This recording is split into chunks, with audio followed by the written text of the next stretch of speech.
Olá, 17 de junho de 2019, a Receita Federal começou a pagar o primeiro lote de restituições do Imposto de Renda Pessoas Físicas 2019 nesta segunda-feira.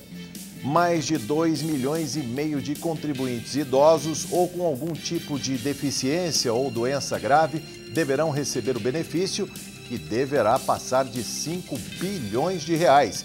Quem caiu na malha fina nos anos anteriores, de 2008 a 2018, e regularizou a situação, também poderá fazer a consulta pelo site receita.fazenda.gov.br ou pelo Receita Fone no número 146.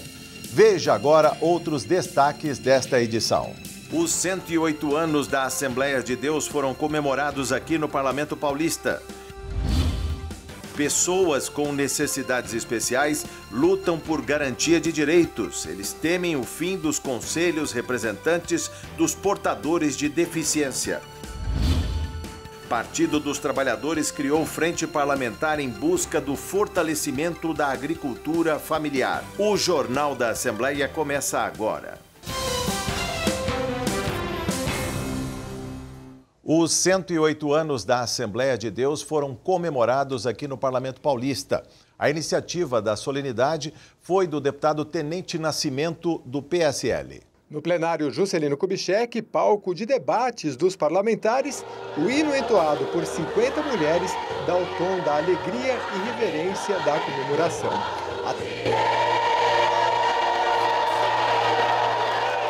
108 anos nascia na cidade de Belém, a que viria a ser a maior denominação evangélica do Brasil.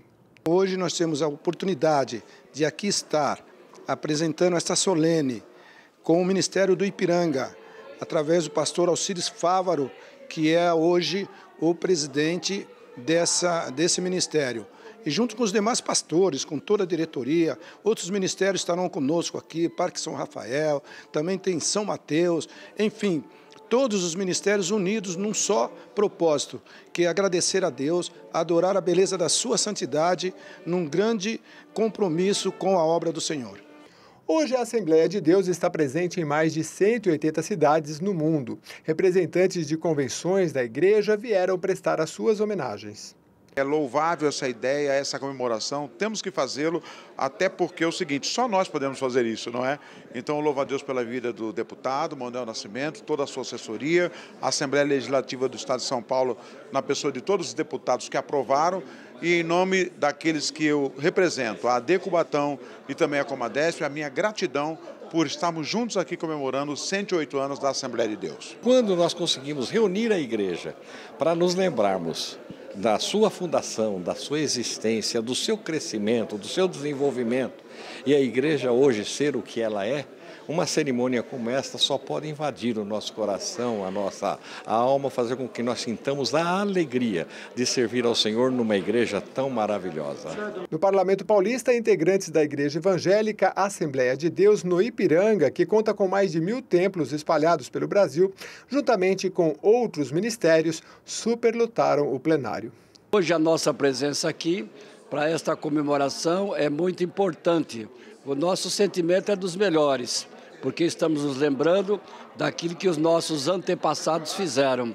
Então estamos aqui de coração aberto para louvarmos a Deus por tudo quanto Ele tem feito até agora. Na igreja em que se destaca o louvor, a comemoração especial contou com uma orquestra com cerca de 100 músicos. Um deles, o próprio proponente da homenagem, o deputado Tenente Nascimento, do PSL, foi convidado a regi-la.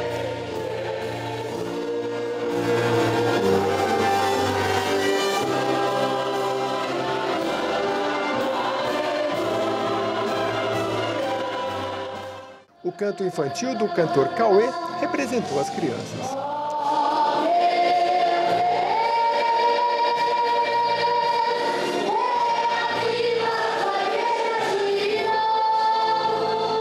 Representantes de outras denominações religiosas também prestaram suas homenagens à Assembleia de Deus.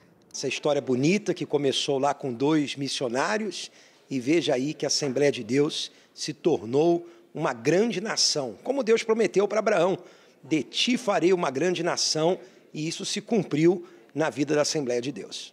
Na comemoração foram homenageados pastores e missionárias, que se destacaram. Senhora Dilean dedica boa parte de seu tempo ao ensinamento bíblico dos jovens. Há muito tempo, que eu venho trabalhando com os adolescentes, com os jovens, e é muito gratificante, a gente poder estar ajudando os jovens, nos dias atuais. É tanta coisa que acontece e a gente poder estar ajudando, os jovens da nossa igreja é um prazer muito grande. Pessoas com necessidades especiais lutam por garantia de direitos. Elas temem por retrocesso após a decisão do governo federal de acabar com os conselhos representantes dos portadores de deficiência. Joca Oliveira é coordenadora adjunto da Fraternidade das Pessoas com Deficiência na capital paulista. A instituição dá apoio social e jurídico a quem precisa e leva as demandas desta população ao poder público. Ele veio à Assembleia Legislativa para participar de uma reunião que discute o decreto presidencial que extingue, a partir do dia 28 de junho, colegiados ligados à administração federal, inclusive o CONAD, o Conselho Nacional dos Direitos da Pessoa com Deficiência. A justificativa do governo para a medida é corte de gastos, mas os membros dos comitês são voluntários. O poder público fica com os custos de passagens aéreas e alimentação. Nós temos que batalhar, lutar por uma melhora, não por uma exclusão. E está sendo uma coisa muito radical, uma exclusão, como se fosse uma coisa que não serve e tem que ser excluída. Não é bem assim, sendo que a gente sabe que o intuito mesmo não é esse, de tirar uma coisa que não funciona e está causando gastos desnecessários ao governo, e sim o calar da sociedade, o que infelizmente está acontecendo. Sandra Ramalhoso, da Pastoral da Pessoa com Deficiência, falou do impacto que a medida federal pode causar com o fim de cerca de 1.000 conselhos, comissões e comitês. O impacto que ele vai trazer para nós é o seguinte: por não termos uma representatividade nacional, as nossas questões não vão ser levadas para serem discutidas no âmbito nacional. E nós precisamos regulamentar ainda muitas coisas sobre a LBI, Lei Brasileira de Inclusão. Então, nessa regulamentação, nós precisamos da participação das pessoas com deficiência. Há uma frase que simboliza a nossa luta: nada sobre nós sem nós. Só nós sabemos o que realmente a gente precisa. O deputado Carlos Janazzi do PSOL apoia a reunião e as reivindicações. Essa reunião de hoje ela tem como objetivo central fazer a defesa do CONAD, que é o Conselho Nacional da Pessoa com Deficiência, que está sendo ameaçado pelo governo Bolsonaro. O Bolsonaro quer extinguir a participação social e popular, quer extinguir os conselhos e faz todo um esforço, toda uma propaganda ideológica para destruir a participação social e popular. E o Conselho representa, esse Conselho, o CONAD, representa a luta das pessoas com deficiência no Brasil, que são abandonadas pelo poder público. Nós não temos políticas efetivas, políticas públicas de defesa dessas pessoas. Por isso que elas estão hoje aqui na Assembleia Legislativa trazendo propostas e organizando uma grande resistência contra esse ataque ao CONAD, que é o Conselho Nacional da Pessoa com Deficiência. A recorrente discussão sobre o baixo salário dos policiais foi novamente lembrada na Assembleia Legislativa de São Paulo. Vários parlamentares com carreira marcante na segurança pública saíram em defesa dos policiais. O primeiro encontro foi para ouvir a categoria e formalizar uma carta ao governador João Dória, cobrando aumento de salário, de efetivo e estrutura. O segundo, para anunciar alguns avanços. O governador anunciou autorização de novas contratações para a Polícia Civil. Não é o suficiente ainda, para recompor os quadros que estão defasados, mas já é um começo. As delegacias já estão em processo de reforma, em julho começa agora as reformas das delegacias partindo da capital para o interior, posteriormente, que estava muito defasada a estrutura material para os policiais trabalharem. E como não tem um projeto ainda de reestruturação salarial, de recomposição salarial, nós aqui, o grupo dos policiais civis, elaboramos um projeto de escalonar o aumento até o final do mandato do João Dória, do nosso governador, para ele cumprir a promessa de campanha, que nós seremos a polícia mais bem paga, aí, excetuando a polícia do Distrito Federal Brasília. Já o deputado Major Meca, do PSL, cobrou respeito aos policiais do estado de São Paulo. Se São Paulo hoje é o estado com os melhores indicadores criminais, isso não acontece por acaso. Isso acontece pelo trabalho desses homens e dessas mulheres que estão dando o seu sangue e o seu suor para defender o cidadão de bem. O valor que o policial civil recebe diariamente para se alimentar é o preço desse cafezinho aqui. Na maioria das vezes com um gosto amargo. Um preço muito alto para defender o cidadão do bem. O salário baixo está levando os policiais a entrar em desespero. Em desespero no sentido do que trabalha na delegacia, quando tem que estar em casa com seus familiares para estar aproveitando esse tempo, ele vende esse tempo para poder pagar as contas. E nem sempre ele consegue pagar essas contas. Ou seja, o salário já perdeu o poder de compra há muitos anos. Durante o encontro, a Defensoria Pública anunciou que já propôs termo de cooperação para atuar em favor dos policiais civis e militares que tenham processo disciplinar. Nós enviamos para a Secretaria da Segurança Pública, a Defensoria Pública Geral, um modelo de termo de cooperação para justamente nós fazermos uma regularização, tipo uma regulamentação dessa lei.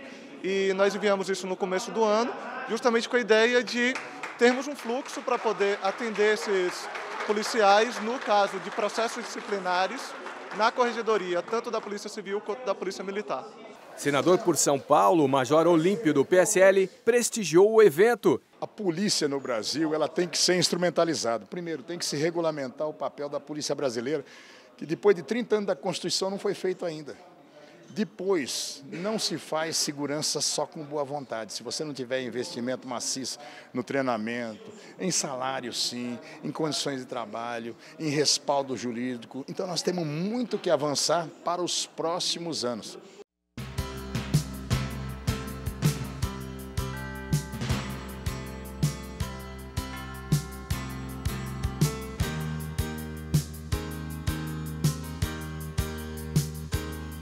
Veja a seguir, sessão solene faz homenagem aos 154 anos da Batalha Naval do Riachuelo. A gente volta já já.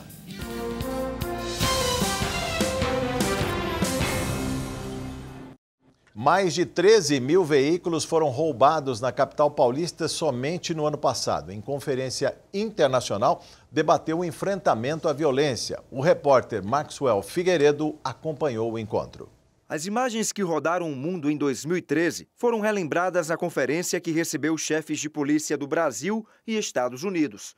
O superintendente do Departamento de Polícia de Boston, Dan Linsky, destacou a eficiência dos agentes de segurança no atentado à maratona que deixou 3 mortos e mais de 250 pessoas feridas.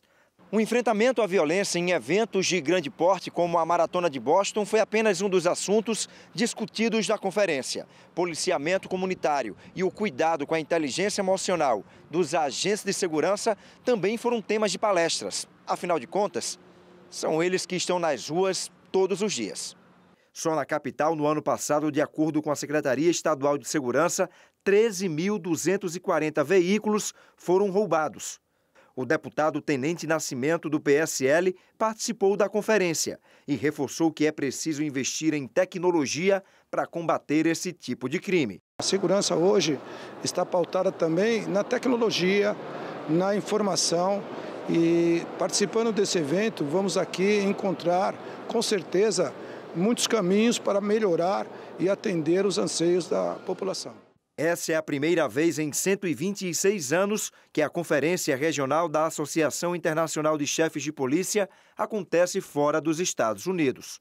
E também debatemos aqui a questão da saúde mental e a saúde física do policial, né? Nós sabemos, nos Estados Unidos, por exemplo, para cada policial que morre no cumprimento do dever, existem 2 suicídios.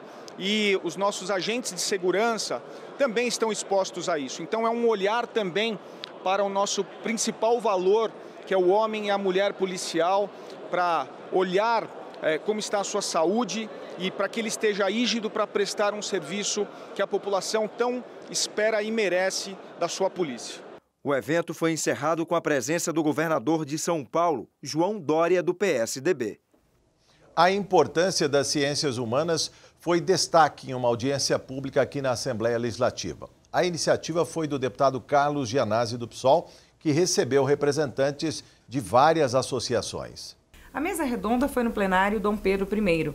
A indignação diante da possível medida do governo federal às instituições de ensino com corte de verbas e discursos contra as áreas de humanas era geral. Diante desse ataque, dessa ameaça de exílio, mais uma vez, da filosofia, como aconteceu na época da ditadura, nós nos organizamos, a nossa associação está organizada em mais de 35 regiões de São Paulo. Então, nós vamos conversando com os professores de filosofia, somos quase 400 professores associados para fazer essa resistência. E essa audiência é mais uma das muitas ações que nós estamos fazendo. Eu considero o ministro da Educação uma persona não grata à educação brasileira, na medida em que ele tem desrespeitado tanto a formação e a educação superior como a educação básica e não merece, por parte dos educadores, o devido reconhecimento enquanto ministro numa pasta tão importante como é a educação brasileira. O presidente Jair Bolsonaro afirmou que o ministro da Educação estuda descentralizar investimento em faculdades de filosofia e sociologia. Para alguns professores que participaram do encontro, a situação crítica já é antiga e pode piorar ainda mais. A gente teve um curto período de obrigatoriedade da sociologia e da filosofia no ensino, e nesse curto período foi onde a gente achou que realmente podia ter confiança. E isso já caiu novamente. É por isso que a gente insiste que tem que estar escrito. Tem que estar ali na lei, tem que estar editado, porque senão a gente não tem segurança de trabalho em momento nenhum. Embora esse governo tenha esse ataque mais feroz, há um balanço de longo prazo que precisa ser feito. Eu acho que hoje a gente está aqui mais ou menos para isso, para pensar numa reação, mas também para pensar em perspectivas de longo prazo, porque a pauperização desses cursos e da profissão, ela ocorre a longo prazo. O deputado estadual pelo PSOL, Carlos Genasi, disse que esta foi só a primeira discussão sobre o assunto. Os governos autoritários não querem filosofia e nem sociologia. Então, essa é uma audiência de resistência, de luta de professores, de entidades que se manifestam em defesa da educação, contra os cortes também das universidades federais e contra os cortes no orçamento da educação básica, da educação infantil, ensino fundamental, ensino médio, do ensino técnico e tecnológico. Por isso que nós estamos aqui hoje nessa grande audiência pública. Já se vão mais de 150 anos desde a Batalha Naval do Riachuelo. No confronto traumático, a comunicação fluvial entre o Paraguai e o mar foi bloqueada pela Marinha do Brasil. O episódio foi lembrado em cerimônia na Alesp. A homenagem do dia era para os 154 anos da Batalha de Riachuelo, um dos principais eventos militares ocorridos durante a Guerra do Paraguai, em 1865. Esta batalha colocou de um lado os paraguaios e de outro os brasileiros. O Paraguai, sem conexão com o mar, desejava controlar os rios da Bacia do Prata, uma saída para o Oceano Atlântico. Apesar da estratégia paraguaia, o Brasil saiu vitorioso. Essa batalha, só para contextualizar, ela ocorreu durante a Guerra da Tríplice Aliança, também conhecida como Guerra do Paraguai, e ela se deu no dia 11 de junho de 1865.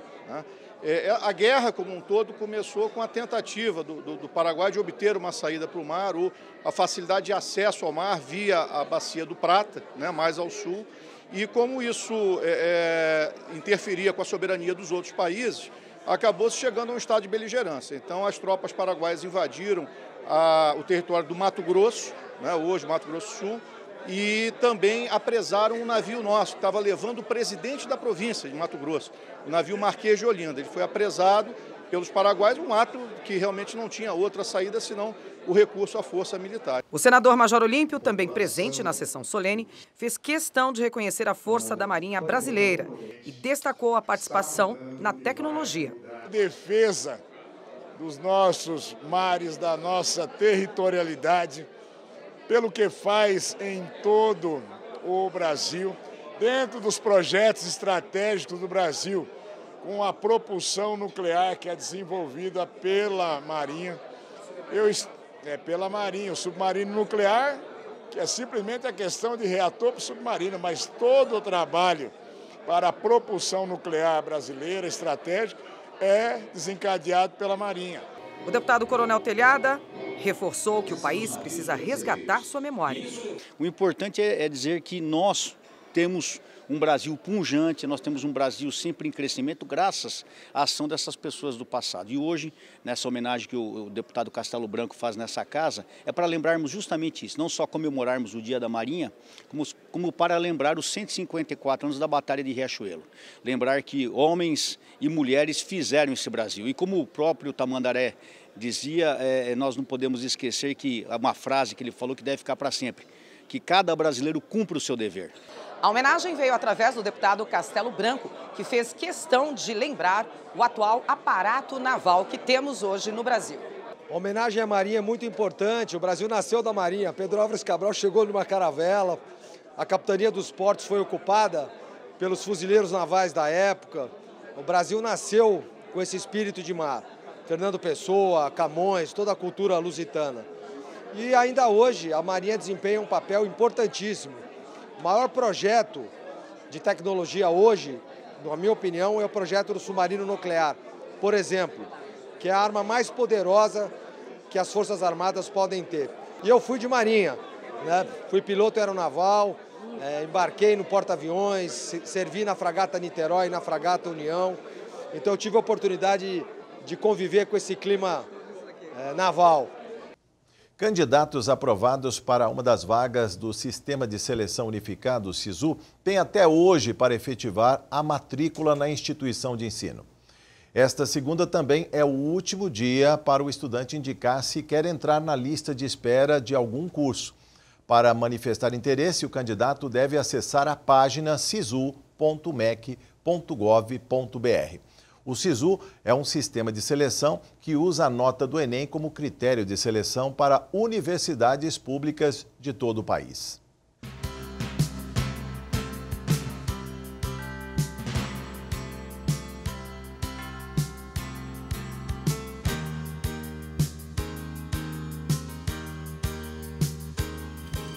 Veja a seguir. Evento para a Paz aqui no Parlamento Paulista lembrou a importância de se combater a violência no mundo.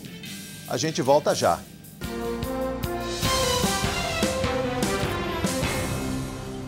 Formado pelas cidades de Santo André, São Bernardo do Campo, São Caetano, Diadema, Mauá, Ribeirão Pires e Rio Grande da Serra, o Grande ABC é sinônimo de potência social e econômica. Uma frente parlamentar aqui na Assembleia discutiu as principais necessidades da região. Segundo dados do IBGE, o PIB da região alcançou a marca de 112 bilhões de reais em 2018, o que manteria o ABC, caso fosse uma cidade, em quarto lugar no ranking nacional dos 10 municípios com maior participação na economia nacional. O consórcio intermunicipal Grande ABC reúne os 7 municípios para o planejamento, articulação e definição de ações de caráter regional.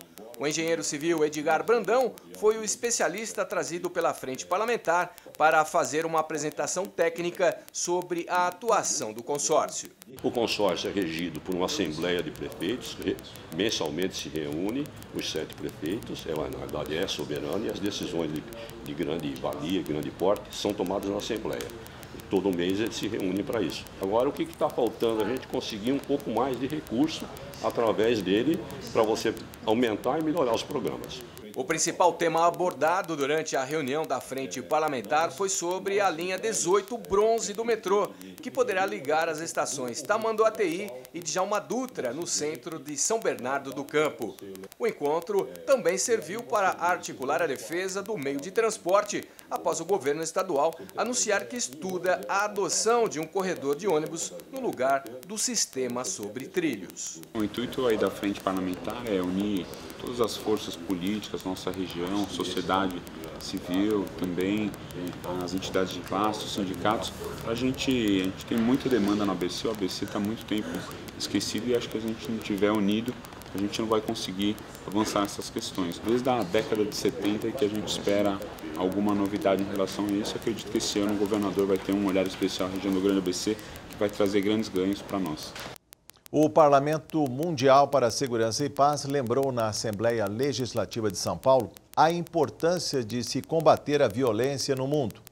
O parlamento, criado durante a ECO 92 no Rio de Janeiro, atua em áreas periféricas da Grande São Paulo. O ano era 2012 e o mundo assistia às denúncias do uso de armas químicas pelo governo iraquiano na luta pela conquista territorial no norte do país. Os gases tóxicos atingiram dezenas de crianças no Iraque. Muitas não resistiram, mas as que sobreviveram tiveram o apoio do Parlamento Mundial para a Segurança e Paz. A entidade atua no combate à violência no mundo e trabalhou em conjunto com a ONU no suporte às crianças refugiadas. Em 2012 eu fui convidado para abrir a Conferência de Paz. Foi o único representante escolhido no mundo inteiro para abrir essa conferência devido ao trabalho nosso que nós fazemos junto a mais de 180 países, né? E a minha tese foi realmente ali solicitar a prisão junto ao Tribunal Penal Internacional do presidente Bashar Assad por genocídio infantil com testes de arma química. O parlamento foi criado durante a Eco 92 no Rio de Janeiro e hoje atua em todo o país. Aqui em São Paulo, o trabalho é voltado principalmente para atender a população que vive em áreas periféricas da região metropolitana. Verusca é embaixadora da paz no parlamento e é quem coordena os trabalhos do órgão no estado. A parte da educação também, a conscientização, né, dos nossos jovens e adolescentes é fundamental, né? Nós precisamos resgatar muitas coisas, os valores, o respeito à vida, a valorização dele como ser humano, a dignidade humana acima de tudo. O combate à violência e à desigualdade social foi lembrado durante o evento do parlamento na Assembleia Legislativa de São Paulo.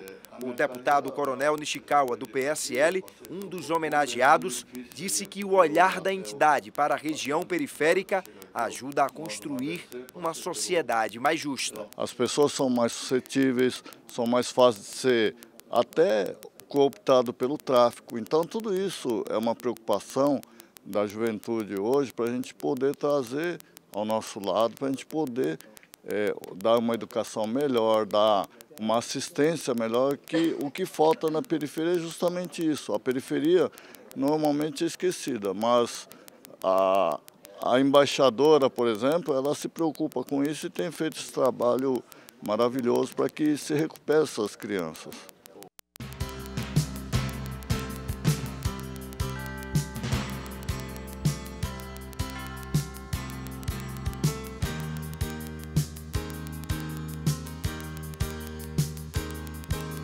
O Jornal da Assembleia desta segunda-feira termina aqui. Às 2h30 da tarde, a TV Alesp transmite a sessão plenária ao vivo. Você também pode assistir pelo YouTube. A gente volta amanhã, ao meio-dia. Até lá e uma ótima tarde para você.